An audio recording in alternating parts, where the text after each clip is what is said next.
The Israelites, led by Moses, had finally escaped from Egypt. Pharaoh had refused to let them go, but after the 10 plagues, he relented. As they journeyed through the desert, they hoped and prayed for freedom. Families, elders, and children walked tirelessly day and night, knowing Pharaoh's army could be in hot pursuit.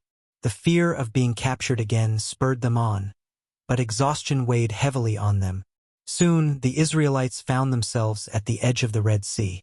They looked out at the vast expanse of water, realizing they were trapped.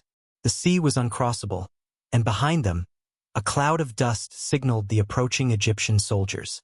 Panic spread among the people. Did we escape only to die here? They wondered, voices filled with fear and despair. In their desperation, Moses turned to God for help.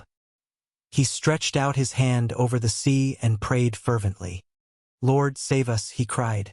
At that moment, a powerful east wind began to blow.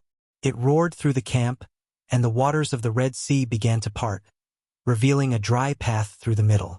The Israelites stood in awe, witnessing the mighty power of God in action. With newfound hope and faith, the Israelites began their journey across the sea. They moved quickly but carefully, families holding onto their children and elderly helping one another. The path through the sea was miraculous, with towering walls of water on both sides. They marveled at God's protection, feeling a mix of awe and gratitude. It was a scene of profound faith and unity. Pharaoh, upon seeing the miracle, was undeterred. He ordered his army to pursue the Israelites into the dry path. Chariots and soldiers charged forward, determined to bring the Israelites back to Egypt. The sight of Pharaoh's army entering the sea added to the tension.